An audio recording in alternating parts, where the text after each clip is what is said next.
So in this video, I'll be sharing 5 Canadian stocks that are trading at discounted prices, offers attractive dividend yields, and are well positioned for the future growth, which I am also adding to my portfolio. So the first company I have added position in is down about 28% from its 52-week high. It's a well-managed cash flow positive company with no debt and a solid dividend yield of approximately 3.6%, making it a great opportunity for the dividend focused investors as well. And the company is Enghouse Systems with ticker symbol ENGH. It's a Canadian based software and services provider.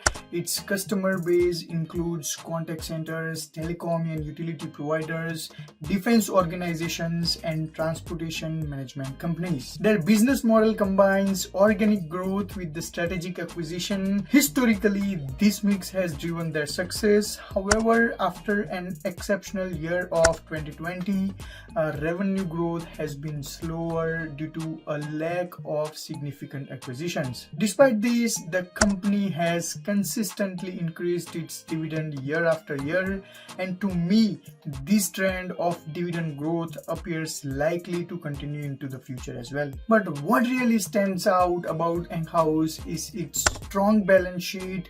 The company holds a record $274 million in the cash, positioning it well for the future acquisitions, dividend hikes, or even share buybacks. And if we talk about the risk, with a PE ratio of 20, the risk of multiple contraction is minimal at this point. The main risk which I see is whether the company can secure a meaningful acquisition to drive their future growth. But if we don't see that, we might not see the needle moving unless we see some buybacks. But all in all, Enghouse is a well-managed, cash flow positive company trading at a discounted price of around 27 Canadian dollars. So with excellent management, no debt, and ample cash reserves, Enghouse is a stock I wouldn't want to miss at these levels with a favorable risk-reward opportunity.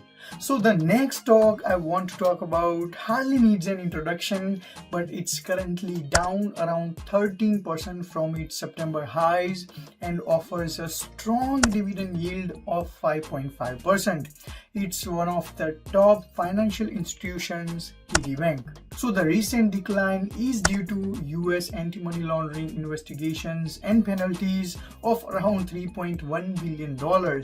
However, I believe that much of this negative news has already been priced in, creating a solid buying opportunity at these levels. As we all know, TD is a well-established bank with a robust track record. While the short term may remain uncertain, I am very confident that TD will weather the storm in the medium to long term.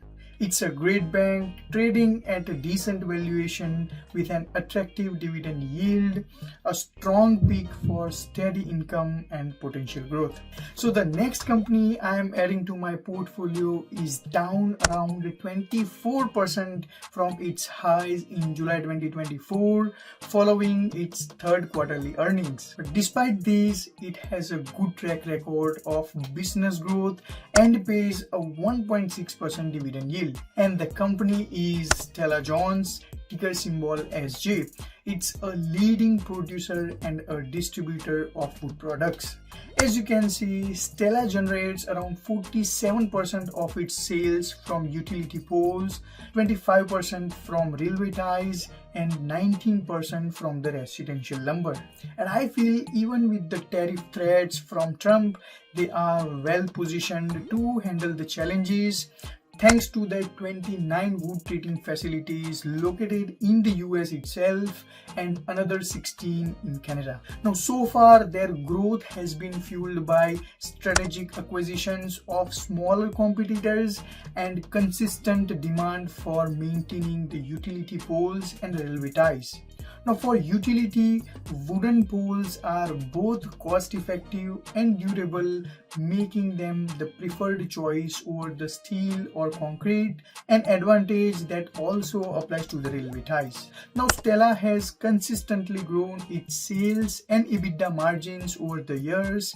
This is what I call a good but boring business that's currently trading at a discounted price. It also has a significant potential for growth as utility expansion and infrastructure maintenance increases to support the aging systems and the rising power needs of sectors like data centers, and in general it would benefit them. So invest in quality stocks when they are on sale to generate the long-term alpha. Let me know in the comment sections if you would like to read more about Stella Jones. I'll share a link. So the next stock I want to talk about is down around 20% over the last year and offers an attractive dividend yield of approximately 4.24%. I have been accumulating this stock since May and it's none other than Magna International's ticker symbol MG. It's a Canadian parts manufacturer for automakers. So Magna currently has a PE ratio of around 12, making it a relatively affordable pick in today's market. To be very honest, the company hasn't performed exceptionally well in the recent years, impacted by challenges such as supply chain issues, reduced demands, higher interest rates, and overall economic uncertainty. And also the automotive industry is cyclical in nature. So right now the industry is facing headwinds, but this creates a chance to invest in Magna at reasonable valuations. As conditions improve, such as lower interest rates and stabilizing demands, these factors will act as a tailwinds for the business. Now, one potential risk in the short term is possibility of a 25% tariff on Canadian imports into the US, which could definitely negatively affect the Magna. Now, on the bright side, Magna is well positioned to capitalize on the growing trends in electrical vehicle and automation. So in a market full of overvalued stocks, I see Magna as a bargain opportunity with a decent valuation, strong dividend yield, and promising long-term potential. So the next stock is down about 16% from its 52-week high and offers a juicy dividend of 7.7%.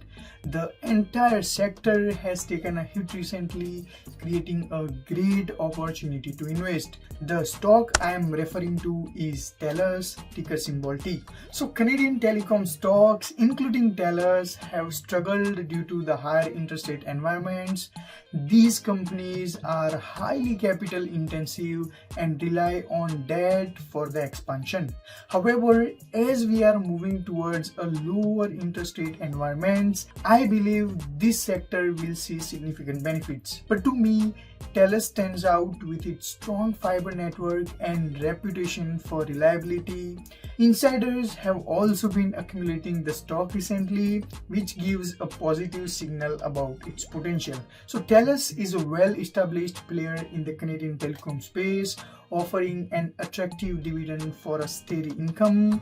With its discounted valuations and the potential for a favorable interest rate environment, I see this as an excellent choice for both income and long-term growth investors. So I am trying to keep the video short and on point, but let me know if you'd like to read and learn more about these companies in the comment section. So thank you very much for watching this video. If you like my content, please do like, share and subscribe the channel. If you have any questions, feel free to ask me in the comment sections. This video is just for an educational purposes. Please do not consider this as a recommendation.